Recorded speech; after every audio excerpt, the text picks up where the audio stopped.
วัสดีครับวันนี้เราพามาศรีสะเกษอยู่ที่ศรีสะเกษนะครับวัดไพพนาอยู่ที่วัดหลวงไพพนาหลวงปู่สวงครับ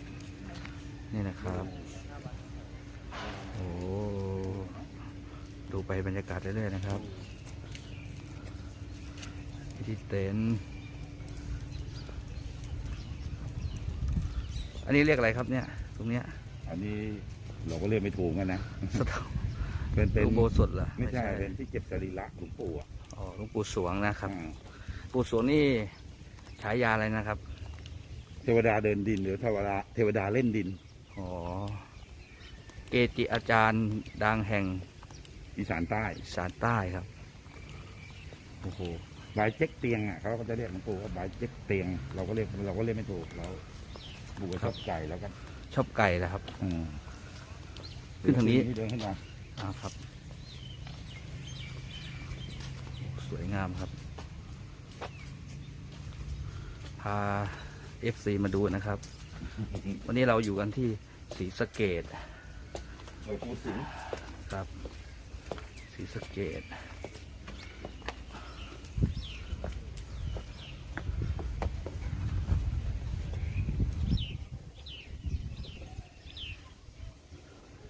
นักท่องเที่ยว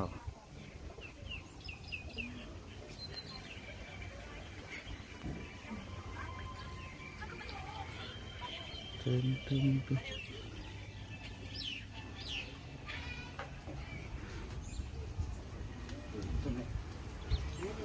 โอ้โหดูสรีระใช่ป่ะ ใช่สรีระหลัง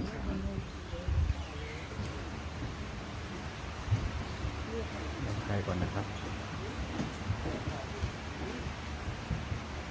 ส่งเลยนะติดเจ็ดเนี่ยเขา ได้ครับ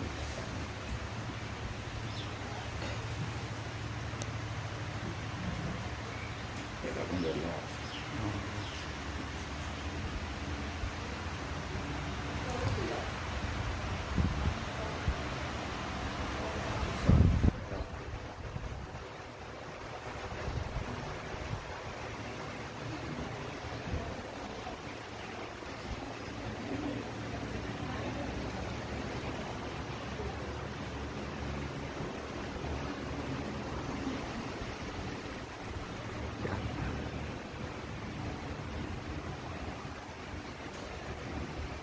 อันนี้เสร็จแล้ว